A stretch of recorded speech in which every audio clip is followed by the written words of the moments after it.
Live from 2 News.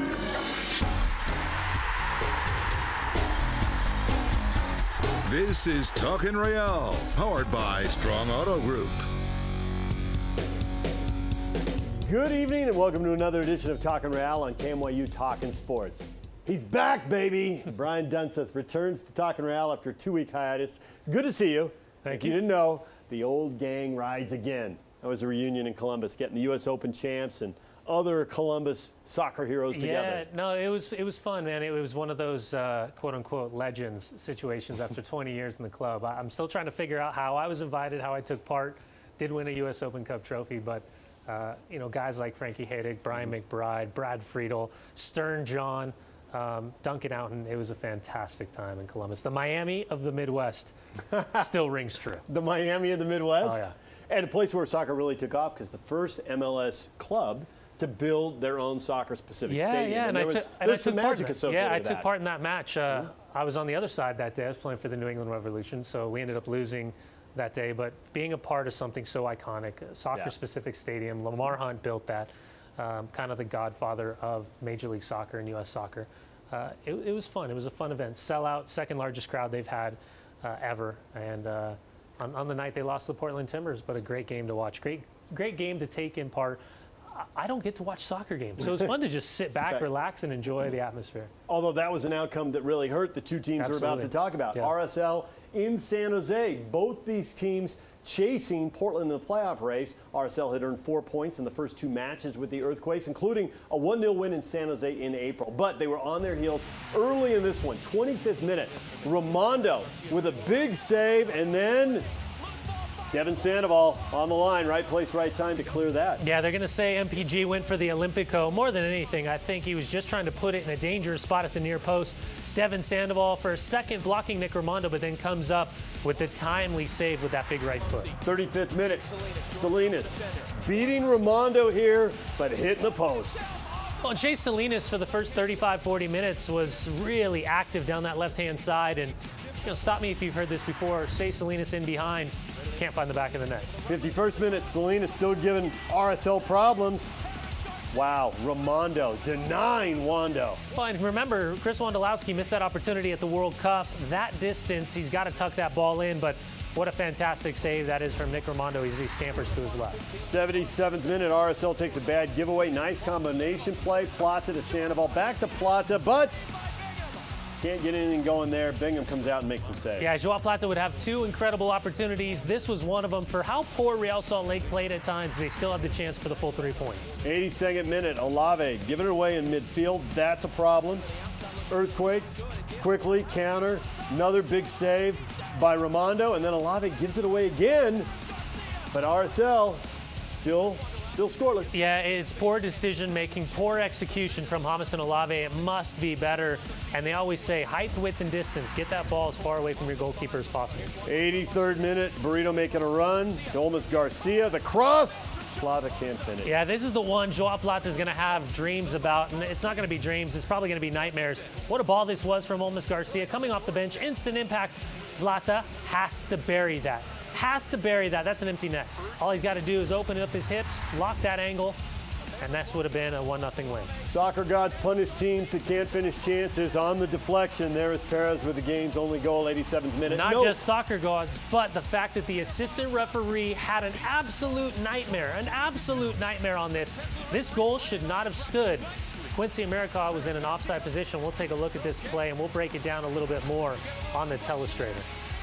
All right. San Jose wins 1-0. Here are the Western Conference standings. Galaxy in first place. Vancouver also on track to open the playoffs with a bye, but everything can change quickly because just 6 points separate the top 6 teams. RSL, 6 points out of the last playoff berth with 4 games to play. And Dunny, you have been saying all year long, it's going to be close. It's going to be crazy. Somebody in the West is going to get their heart broken. Yeah. And we sit there right now, and RSL, it's not over, but it's pretty close when you're down 6 points with 4 games to Yeah, in go. September, 5 games in 16 days. You go 3-1-1, 8 goals for, 3 goals against. But the disappointing stretch over that is the fact that you could have ended strongly. And in San Jose, it should have been a 1-0 win.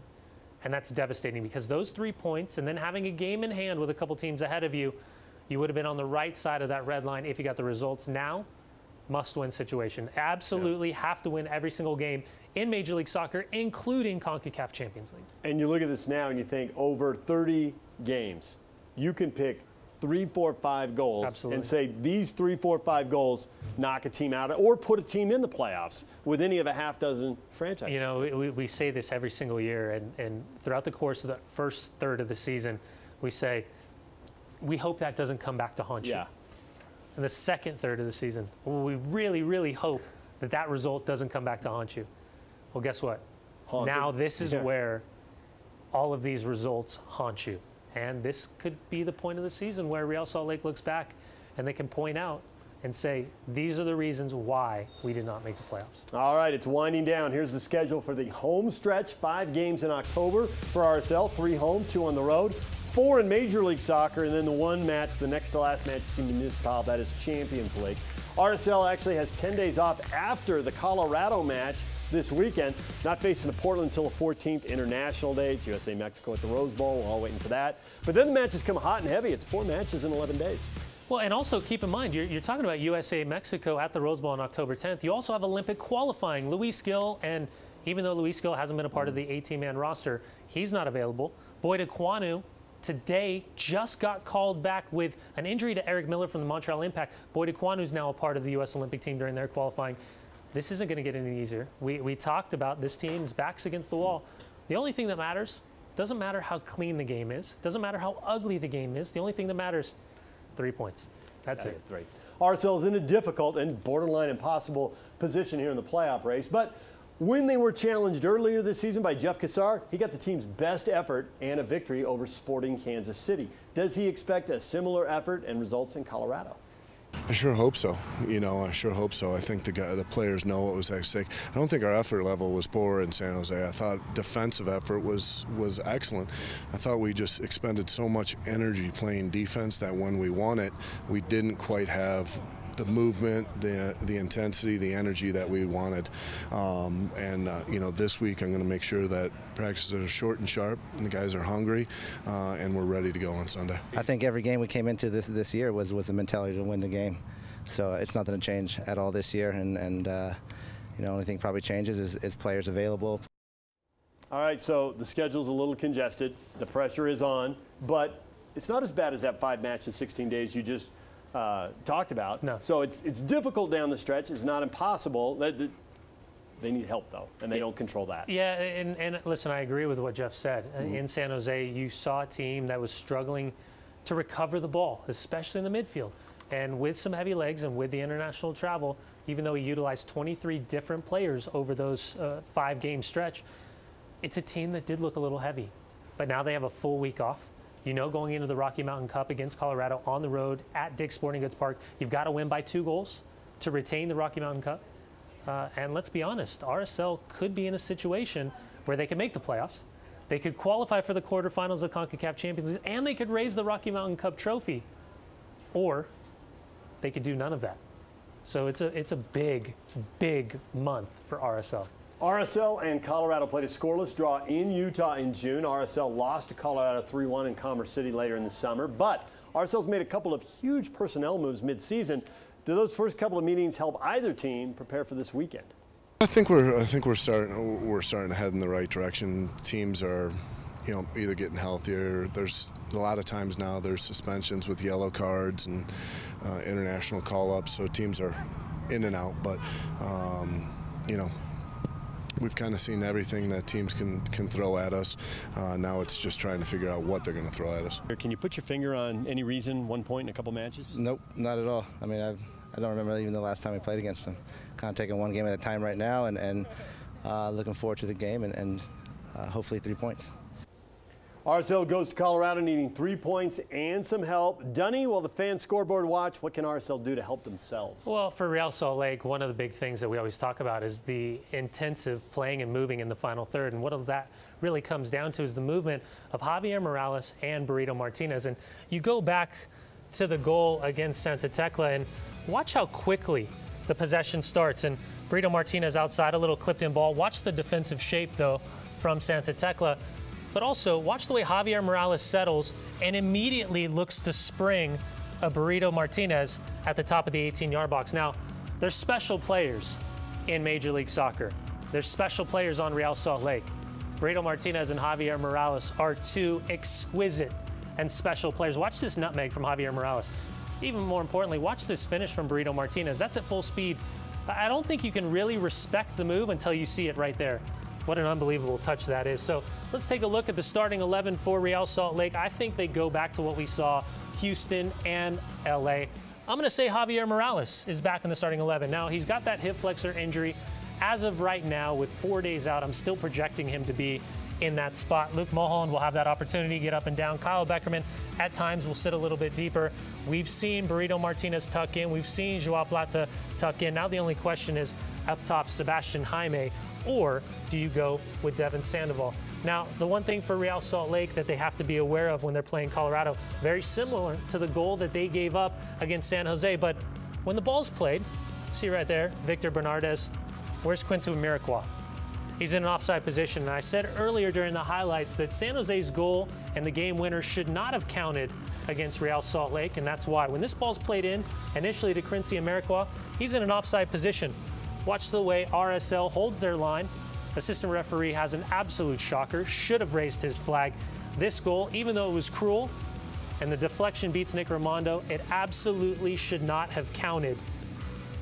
First time opportunity, ball hits the hip, and it goes in, and that's how San Jose gets their 1-0 win. Now, trying to guess what Pablo Mastroeni is going to do with his starting 11, you might as well just throw pizza against the wall and try to make something out of it. There's just no chance. So Sean St. Ledger, who tried out for DC United, was not taken, who was a starting center back for Orlando City, who was then let go by the team after a team issued a statement that he wasn't up to standard both on and off the field. Well, he's going to get the start alongside Bobby Burling. I'm not really sure about Jared Watts if he's going to start again. Pablo likes to switch things up, but look at Marcelo Sarvas kind of sitting in that midfield. He's going to have that ability to tuck in and double up. Vicente Sanchez, Luis Solanac, they're both going to look to sit high, and that's going to give the freedom to Dylan Powers to pick and choose where he wants to find his spots. For Colorado, DJ, Dylan Powers really is kind of their maestro, their Javier Morales. So at times he's going to drop back in, play a little bit deeper, but he also likes to flare out and find those secondary runs, much like Javi does for RSL. Throw pizza, not pepperoni. No. Okay, I mean a low-quality pizza. Slam it. Just got to slam Just it. can't read the coach's mind? No. Not It's a Pablo. chance. And it's one of the reasons why at times you could see him in third place in the Western Conference, and other times you can see him in dead last. There's no familiarity when you look at the starting 11 from 1 week to the next. It's all about training, and it's all about earning the respect of the coach, earning the starting spot. And I think ultimately it's one of the reasons why this team finds themselves where they are in the Western Conference. Never waste good pizza. I've always said that. It's time now for the Master Electrical Keys to the Game. So what are you going to be watching for? This one's going to get ugly at times. Papa John, unlike our friends in Colorado who are ordering pizza at 2 in the morning, RSL can't sleepwalk through the start of this game. They need to start fast, ideally scoring in the first 15 minutes to put pressure on the Rapids at home. Anti-Peyton, speaking of anemic offenses, RSL can't mimic what Mr. Manning and the Donkeys are doing on offense this year. RSL needs to win by 2 goals to retain the Rocky Mountain Cup, and unless they pitch a shutout, 3 or 4 goals is what it might take on Sunday. Big rings, nice things. Like Drake said, team needs some really big rings and some really nice things, but let's face it, the Rocky Mountain Cup might be the only hardware that RSL can win this season. They have to push everything they have into the middle of the table and go for it. You just can't end 2015 empty-handed. Somebody's picking a fight with Bronco fans. Remember, since seeing us together once or twice a week isn't enough, you can find and follow Dunny and I every day on social media. Dunny's on Twitter and Instagram at Brian Dunseth, and on Facebook at Brian Dunseth1. I'm on Twitter and Facebook at David DJ James. That'll do it for this week. We've done enough damage to the pizza industry and to the Denver Broncos.